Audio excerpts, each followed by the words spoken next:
की ढाल।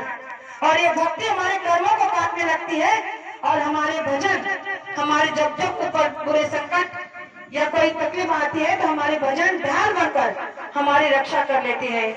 तो आप कहोगे कि भक्ति तो सब लोग करते हैं, तो भक्ति ऐसी अलग तरीके से भक्ति का अलग और क्या व्याख्या उपमा हो सकती है? तो मैं आपको भक्ति का एक छोटा सा प्रमाण दे सकती हूँ कि अगर ऐसी भक्ति हमारी बन जाएगी तो हो सकता है कि हमारे अंदर भी वो प्रेम, वो विरह गुरु के प्रति जागृत हो जाएगा, जिसके लिए हमारे काफी प्रेमी विन्मुख है। तो एक प्रमाण देना चाहती हूँ कि भक्त का एक लव्य जो आदिवासी भील है, उसके प्रमाण को हमने कई बार सुना होगा, आज दोहराना चाहती हूँ कि एक लव्य जो भील था, जो भक्त था, वो गुरु द्रोणाचार्य से गुरु शिक्षा सीखना चाहता था। उसकी बड़ी इच्छा थी कि मैं भी अन्य राजकुमारों की तरह इनसे शिक्षा प्रदान करूं और अपनी भक्ति को प्रमाण के तौर पर गुरु को गुरु दक्षिणा में दे दूं। लेकिन जब उसने द्रोणाचार्य से कहा कि मैं आपका शिष्य बनना चाहता हूं, मैं आपको अपना गुरु बनाना चाहता हूं, तो उस समय उन्होंने रोक दिया। उन्होंने कहा कि मैं किसी आदिवासी कोलभील को शिक्षा नहीं देता, मैं केवल राजकुमारों को शिक्षा देना उचित समझता हूं। और उस समय उस एक लव्य के अंदर में उसी समय अपने गुरु के प्रति इतनी तड़प और इतना विरोध पैदा हो गया, वो सोचने लगा कि अगर मैं ऊंचे कुल का नहीं हूं तो क्या मुझे गुरु शिक्षा नहीं मिलेगी? क्या मुझे गुरु का प्रेम नहीं मिलेगा? मेरे अंदर में गुरु भक्ति नहीं जगेगी? मैं इसे जगा कर ही रहूंगा। और उसने क्या किया, जंगल में जाकर मिट्टी का, गीले मिट्टी को इकट्ठा किया और द्रोणाचार्य की मूर्ति को बनाया और सुनसान जगह में, जंगल में रहता था, उस मिट्टी के द्रोणाचार्य को बनाया और रोज सुबह शाम वहां पर जाकर उनके सामने वो धनुर्विद्या सीखने लगा और अपने बाण में तिरके से बाण निकालता था और चाप लगाता था और इस तरह से विद्या सीखता था। जैसे अर्जुन, भीम, नकुल, सहदेव सभी पांडव वहां सीख रहे थे, तो ये भी अपनी तरफ से पूरी कोशिश करता था। मिट्टी के द्रोणाचार्य के सामने उसने अपनी शिक्षा का प्रदर्शन किया और दिन रात अभ्यास किया और इस शिक्षा में बड़े निपुण हो गए। तो केवल मिट्टी के द्रोणाचार्य बनाने से हो गया? नहीं, उन्होंने भले ही मिट्टी का द्रोणाचार्य बनाया, लेकिन उसमें उन्होंने साक्षात गुरु का दर्शन किया और उन्होंने साक्षात दर्शन करने के बाद में जब उसकी भक्ति को देखा तो गुरु ने भी उसे अंतर में वहां दर्शन दिया और कहा कि मैं तुम्हारी भक्ति से बड़ा प्रसन्न हूं और तुम चाहे अपनी भक्ति पर विजय प्राप्त कर सकते हो। और उसके इस अभ्यास को उसने लगातार जारी रखा और कुछ ही दिन में वो इतना अच्छा धनुर्धर बन गया कि एक दिन एक कुत्ते को सामने खड़ा किया और उसके मुंह में उसने असंख्य तीरों को छोड़ा और उस कुत्ते के मुंह में बहुत सारे तीरों को छोड़ने के बाद भी उसके मुख से खून का एक कतरा भी नहीं निकला। और जब वो कुत्ता दौड़ता हुआ द्रोणाचार्य के पास गया तब उन्होंने ये दृश्य देखा और वो हक्का बक्का रह गए। वो सोचने लगे कि ये विद्या तो केवल मैंने अर्जुन को सिखाई थी और ये विद्या का ज्ञान उसके अलावा मैंने किसी को नहीं दिया, तो ऐसा कौन सा धनुर्धर है जिसने मेरे बिना सिखाए ही इस विद्या को प्राप्त कर लिया है? तो कुत्ते से कहा कि चलो मुझे वहां ले चलो जहां से तुम ये करके आए हो। तो कुत्ता आगे चलता रहा, द्रोणाचार्य उसके पीछे पीछे सब चलते रहे और वहीं पे ले जाकर वो कुत्ता खड़ा हुआ जहां पर एकलव्य ने मिट्टी के पुतले में द्रोणाचार्य को बनाया था। जैसे ही वो कुत्ता और द्रोणाचार्य वहां पहुंचे तो उन्होंने अपने आप को वहां देखा तो उनके अंदर की जो ममता थी, गुरु का जो प्रेम था, वो जागृत हो गया और उन्होंने एकलव्य से कहा कि क्या ये तुमने बनाया? तो उसने कहा कि हाँ हुजूर, ये आप ही की दया है, ये मैंने नहीं किया, ये तो आपने मुझे दिया इसलिए मैं कर पाया, ये आपकी कृपा थी, ये आपका प्रेम था, आपकी विरह मेरे प्रति, मेरे दिल में आपके प्रति जो प्रेम, जो विरह था दिखाया, मेरी ऐसी औकात का, मेरे ऐसी ताकत का कि मैं इतना बड़ा धनुर्धर हो जाऊं, ये तो आपने दिया, आपने किया। तो उस समय प्रेमियों आपको पता है द्रोणाचार्य ने क्या कहा, क्या किया? उन्होंने कहा कि तुम तो मेरे सर्वश्रेष्ठ एक ऐसे भक्त निकले, ऐसे शिष्य निकले कि जो संसार में तुम्हारी मिसाल कायम हो जाए। तो अब मैं तुमसे जो मांगूंगा क्या तुम दे सकते हो? तो उस समय एकलव्य ने कहा कि आप मांगे तो सही, मैं जान भी देने के लिए हाजिर हूँ। और उस समय उन्होंने कहा कि जिस अंगूठे से तुमने तीर लगाकर इस कुत्ते के मुंह में तीर छोड़ा है, मुझे वही अंगूठा तुम्हारा चाहिए।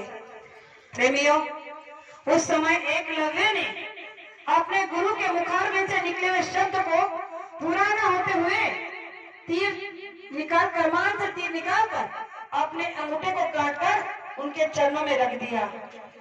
तब द्रोणाचार्य ने सभी शिष्यों से कहा, कौरव पांडव जो भी साथ में था, सबसे कहा कि ये होती है गुरु भक्ति, ये होता है गुरु के प्रति प्रेम, और ये होता है गुरु के प्रति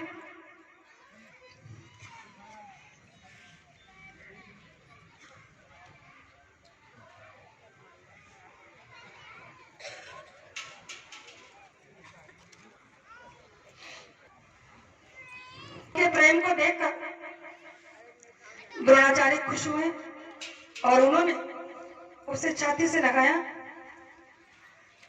और कहा कि संसार में मेरे चाहने वाले बहुत होंगे, मैंने हजारों को गुरु दीक्षा दी होगी, लेकिन तुम्हारे जैसा धनुर्धर और तुम्हारे जैसा शिष्य नहीं देखा जिसने अपने गुरु के लिए अपने जीवन की कला को उतार कर मेरे चरणों में रख दिया।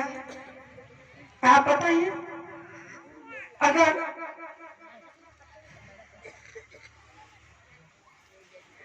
हमारे यहाँ गुरु महाराज अगर यहाँ आ गए तो हम उनके लिए क्या कर सकते हैं, क्या कर सकते हैं?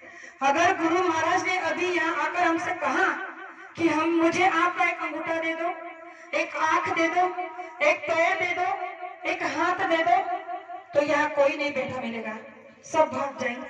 क्यों? क्योंकि हम केवल अपने शरीर से प्रेम करते हैं, हम अपने आप से प्रेम करते हैं, गुरु से नहीं।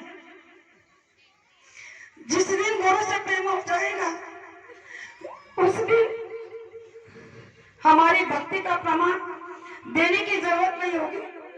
संसार में हमारी भक्ति का प्रमाण अपने आप लोगों के बीच में सामने आ जाएगा कि ये देखो, ये है बाबा जय गुरुदेव के शिष्य, जिनकी भक्ति को देखकर संसार के लोग नतमस्तक हो रहे हैं। भक्ति केवल कहने का नाम नहीं है प्रेमियों, भक्ति अंदर में उतारने का नाम है।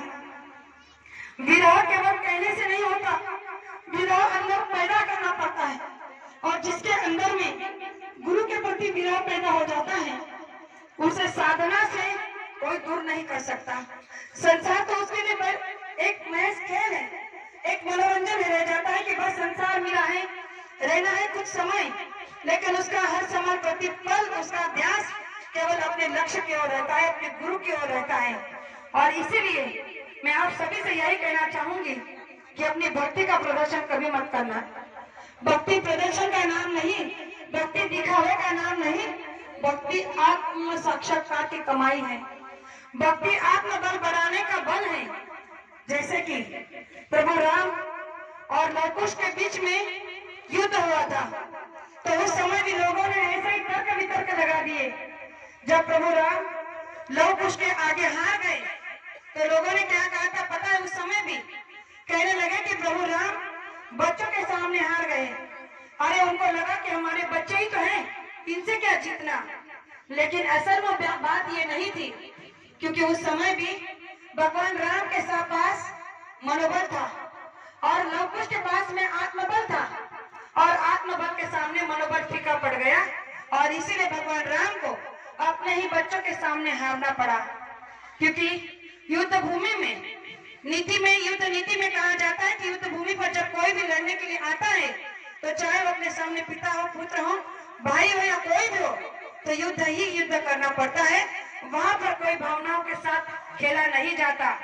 इसीलिए गुरु महाराज ने कहा कि आपकी भक्ति आपका आत्मबल बन जाएगी जब आप अपने आत्म साक्षात्कार की कमाई करोगे तब।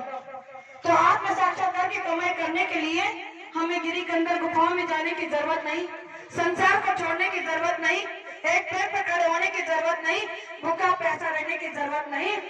हमें अपने ही परिवार में रहना है, दुकान दफ्तर को संभालना है, माँ बाप की, सास ससुर की बड़े प्रेम से आदर के साथ सेवा करनी है और दुकान दफ्तर खेती के काम को संभालते हुए दिन के 24 घंटे में से 22 घंटे संसार में लगाना है और केवल 2 घंटे में अपना सच्चा परमार्थ बना लेना है।